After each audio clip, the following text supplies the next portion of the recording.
বিসমিল্লাহির রহমানির রহিম। আসসালামু আলাইকুম। আজকে আমরা দেখব কিভাবে অ্যাকাউন্টিং শুরু করতে হয়। অ্যাকাউন্ট শুরু করতে হলে আমাদেরকে পার্টি এবং সকল পার্টির অ্যাকাউন্টগুলো তৈরি করতে হবে।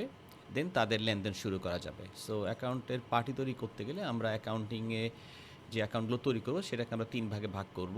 প্রথম হচ্ছে পার্সোনাল অ্যাকাউন্ট, বলতে ব্যক্তি বিশেষ যে অ্যাকাউন্টগুলো তৈরি করব, মানুষের নামে বা ব্যক্তির নামে যেগুলো তৈরি করব। তারপরে হচ্ছে রিয়েল অ্যাকাউন্ট, যেটা কোম্পানির অ্যাসেট এবং লাইবিলিটি অ্যাকাউন্টগুলো এখান থেকে তৈরি করা হবে। আর নমিনাল অ্যাকাউন্টগুলো হচ্ছে খরচ এবং রেভিনিউ, এই দুইটা আমরা এখান থেকে তৈরি করব। সো পার্সোনাল অ্যাকাউন্ট ব্যক্তি বা প্রতিষ্ঠান নামে হবে। সো আমরা এখানে যদি এখন মনে করি যে আমাদের একজন ভ্যান্ডর বা যার থেকে আমি প্রোডাক্ট কিনি তার একটা অ্যাকাউন্ট তৈরি করব, সেক্ষেত্রে আমি ভ্যান্ডর সিলেক্ট করব। আমরা এটা দুই জায়গা থেকে করতে পারি, আমরা অ্যাকাউন্টিং মেনু থেকেও করতে পারি এখানে এসে, অথবা পারচেসে গিয়েও আমরা ভ্যান্ডর তৈরি করতে পারি। সেম ফর্মটাই আসবে, আমরা এখানে গিয়ে তার নাম দিব, তারপর হচ্ছে তার একই নাম দেব, এক ডিসপ্লে নেম, অ্যাকাউন্ট নেম, তারপর হচ্ছে সে জেনারেল ভেন্ডর বা যেই ধরনের প্রোডাক্ট তার থেকে কিনে থাকি সেই ধরনের একটা বিষয়। আর যদি এরকম জানা না থাকে আমরা জেনারেল ভেন্ডর দিব, তার ফোন নাম্বার, ইমেলের phone, office phone number, mobile number, কোম্পানির মালিক, তার কন্ট্যাক্ট নাম্বার, যার সাথে সরাসরি আমরা কথা বলবো, সে মালিক হোক, ম্যানেজার হোক, যাই হোক, আর হচ্ছে প্রতিষ্ঠানের নাম্বার। আর এখানে অ্যাকাউন্ট পেয়েবলই থাকবে যেহেতু সে ভেন্ডর। দেন আমরা ক্রিয়েট করলে এটা তার নামে একটা ফিনান্সিয়াল অ্যাকাউন্ট তৈরি হয়ে যাবে। এর অর্থ আপনার পারচেস করতে গেলেই আমরা কিন্তু ওর লিস্টটা দেখতে পাবো পারচেস ফর্মে। ওকে, সিমিলারলি একইভাবে আমরা আবার কাস্টমার তৈরি করতে পারবো এখান থেকে, অথবা অ্যাকাউন্ট থেকে আমরা এখানে পার্সোনাল অ্যাকাউন্টে গিয়ে কাস্টমার তৈরি করতে পারবো। ওকে, সো এই কাস্টমার এবং ভেন্ডরের অ্যাকাউন্টগুলো আমাদের আগে তৈরি করতে হবে। আর যারা আমাদের স্টাফ আছে, দোকানে কর্মচারী, তাদের অ্যাকাউন্টগুলো আমরা পার্সন অ্যাকাউন্ট থেকে তৈরি করব। সো এই তিনটা তৈরি করার পরে যাদের সাথে যদি কোনো লেনদেন থাকে সেটা আমরা আগে অ্যাডজাস্ট করে নেব। লেনদেন অ্যাডজাস্ট মানে হচ্ছে যদি কাউ থেকে আমরা কোম্পানি পায় তার নামে ক্রেডিট করতে হবে, এবং ক্রেডিট করার জন্য আমরা তার নামে ক্রেডিট মেমো বানাবো।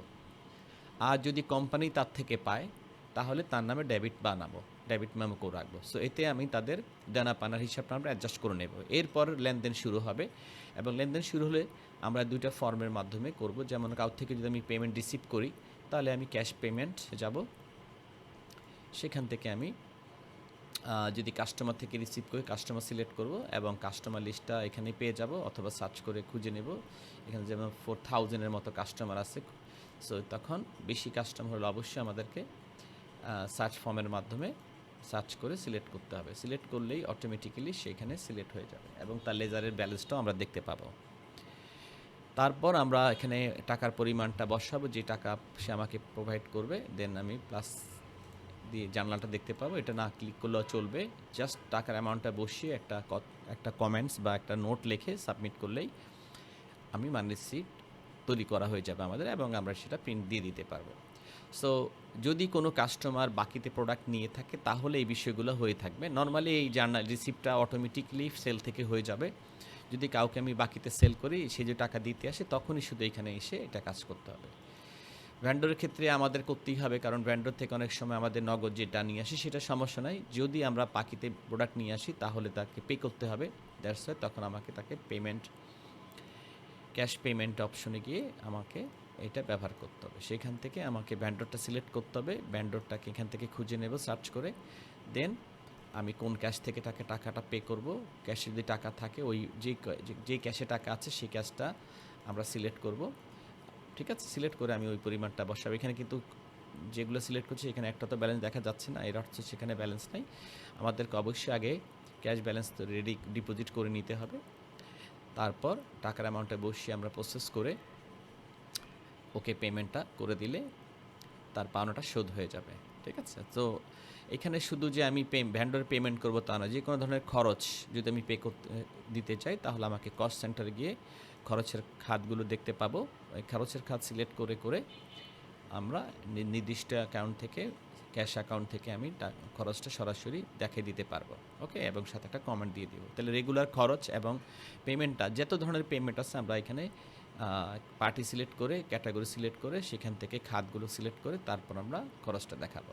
ওকে, সো এইভাবে যদি এগুলো আমরা ব্যবসা মেনটেন করি তাহলে আমাদের প্রতিটা খরচের ট্র্যাকিংটা হয়ে যাচ্ছে। আর যে কোনো রিসিপ্ট কালেকশন সাধারণত আমরা ক্যাশ রিসিপ্টের মাধ্যমে করব।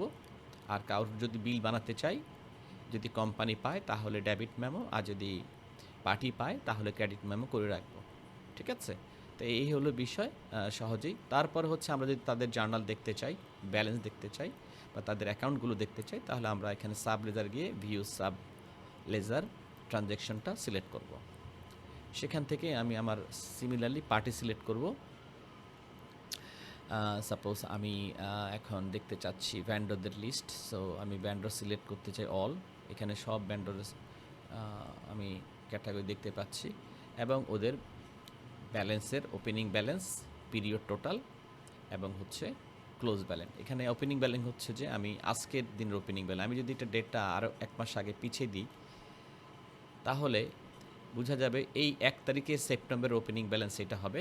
এরপরে 9 তারিখ পর্যন্ত আমাদের এইটা দেখাবে। এরপর ক্লোজিং ব্যালেন্স হচ্ছে এইটার এটা যোগ করে হবে এবং লাস্ট ব্যালেন্স হচ্ছে যদি আমি আবার 9 তারিখ পর্যন্ত না দেখতে চাই, আমি যদি যাই 1 তারিখ পর্যন্ত দেখতে, তাহলে 1 তারিখ পর্যন্ত ক্লোজিং ব্যালেন্স এখানে দেখাবে, কিন্তু লাস্ট ব্যালেন্স ঠিকই আজকের দিনে দেখাবে, যেটা আজকে আমাদের কয় তারিখ? আজকে আমাদের 9 তারিখ। এই 9 তারিখের মানে লাস্ট ব্যালেন্স বলতে আমি ডেট চেঞ্জ করি বা না করি, এটা লাস্ট ডেটটাই দেখাবে, একদম বর্তমান ডেট। আর এটা হচ্ছে ডেট অনুযায়ী ডেটটা দেখাবে, আর ওপেনিং ব্যালেন্সটা ফর্মটা দেখাবে, আর এর মাঝখানে যদি ব্যবধান থাকে তাহলে সেটা এইখানে দেখাবে।